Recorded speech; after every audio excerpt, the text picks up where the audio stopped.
এখন screw tight করব। এখানে স্ক্রু টাইট করতেছি।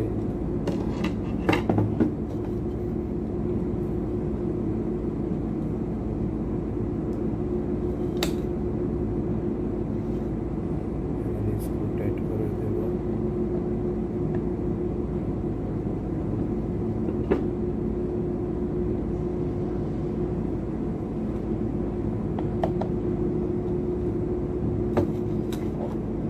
নিচের স্ক্রু লাগিয়ে দেব।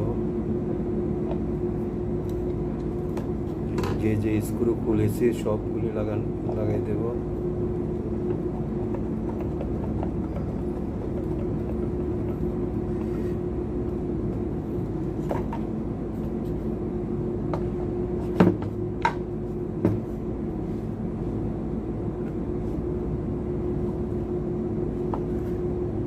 সবগুলো স্ক্রু লাগানো হয়েছে। এখন আমি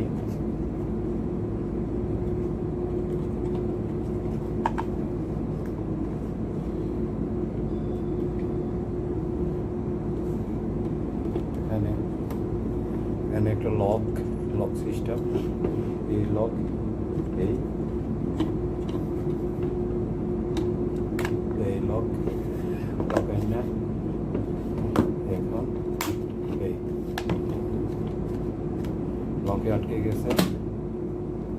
এই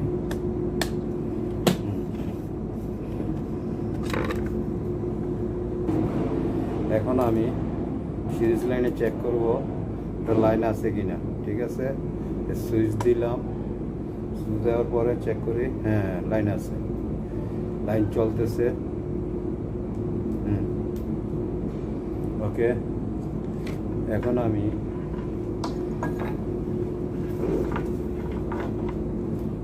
ডাইরেক্ট লাইন দেব, পানি দিব, তারপর পানি না দিয়ে যদি হিটার চালাই হিটার জ্বলে দেব, কাজে পানি ডালবো আগে।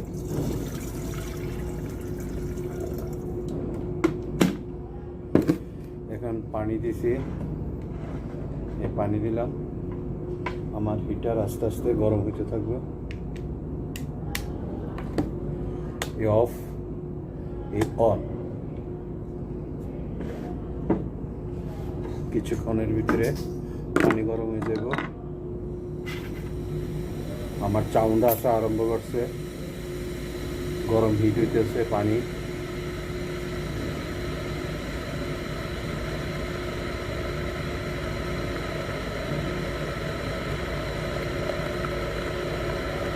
আমি ঠান্ডা পানি দিছিলাম, আমার তালাজার পানি দিয়েছিলাম ঠান্ডা, কারণ হলো এদিকে ঠান্ডা পানি আছে আর গরম পানি আছে। আমি ঠান্ডা পানি দিয়েছিলাম আমার ইয়ার তালাজার।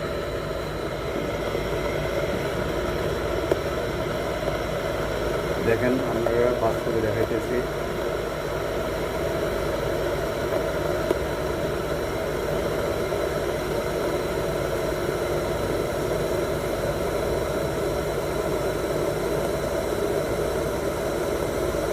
কিছুক্ষণের ভিতরেই, বেশি টাইম নেয় না এটা হিট হইতে।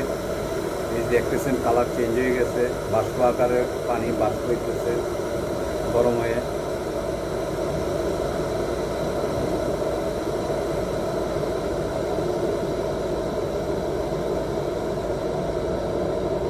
এই দেখেন পানি গরম হয়ে গেছে। এই পানি দিয়ে আমি চা খাইতে পারবো। এই চা খাওয়ার জন্য পানি গরম করে এটা দিয়া দেখেন বয়েল আসছে। দেখেন এদিক দিয়ে ইয়ে উঠতেছে, বাষ্প আকারে পানি বাহার হইতেছে গরম হইয়া।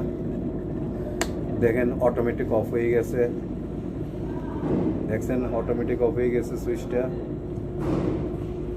আবার দেব, নিব না, এখন অটোমেটিক অফ হয়ে রয়েছে। পানি গরম হয়ে গেছে, ওভার গরম, এটা অটোমেটিক ট্রিপ করছে। কিছুক্ষণ পরে আবার ঠান্ডা হয়ে আসলে একটু আমি দিলে আবার এটা অটোমেটিক আবার লাইন নিব।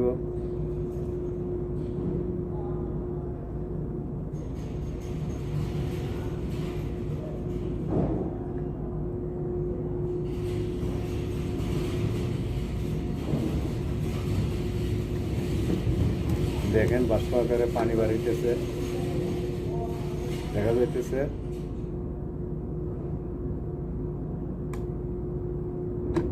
দেখেন আমি আবার সুইচটা দিব একটু ঠান্ডা হয়ে সারলে।